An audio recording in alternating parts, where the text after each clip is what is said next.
B selective in your battle, sometimes peace is better than being right. क्या है पता है ये बात?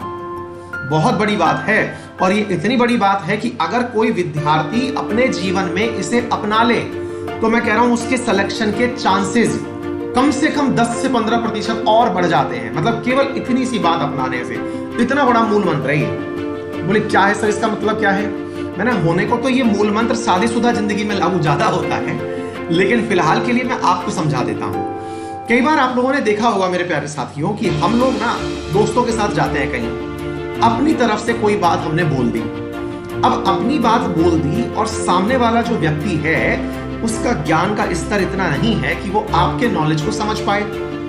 दूसरा भी संभव है कि आपका ज्ञान इतना नहीं है कि आप उसके ज्ञान को समझ पाए। ऐसी स्थिति में हम लोग बहस करने लग जाते हैं, और बहस इतनी हावी हो जाती है कि हम कम से कम 1 से 1.5 घंटे उस बहस में इन्वॉल्व रहते हैं। डिबेट चल रही होती है, जबरदस्ती की डिबेट। मतलब इतनी जबरदस्त डिबेट चल रही होती है, ऐसा लगता है कि अमेरिकी राष्ट्रपति चुनाव में उम्मीदवारों की बहस चल रही है। बढ़िया बढ़िया तर्क दिए जा रहे होते हैं, लेकिन उसका केवल और केवल मकसद अन्य जो मित्र वहां बैठे हैं उनके सामने कुछ पल की प्रतिष्ठा प्राप्त करना होता है। उनको लग जाए कि हाँ भाई ये बुद्धिजीवी प्राणी है, बस इतना सा। यानी कि एक छोटा सा आप लोगों को इंप्रेशन क्रिएट करना था। उस इंप्रेशन क्रिएट करते करते आप लोगों ने अपने मित्रों के सामने बड़ी बड़ी बातें हाँक दी।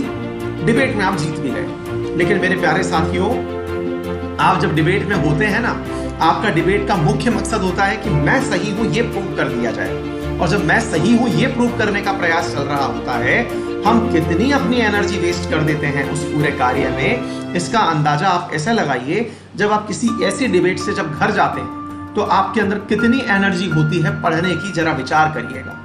आप अपने मित्रों के साथ जाइए, मस्त रहिए, बिंदास रहिए, हंसते रहिए, मुस्कुराते रहिए।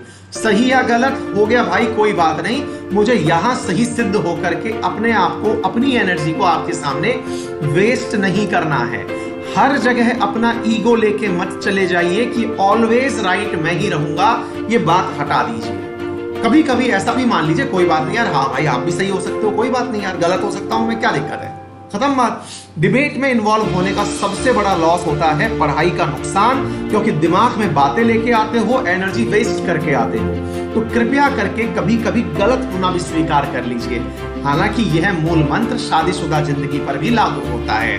मैं इसे बहुत अच्छे से मानता हूं, आप भी मानते रहिएगा।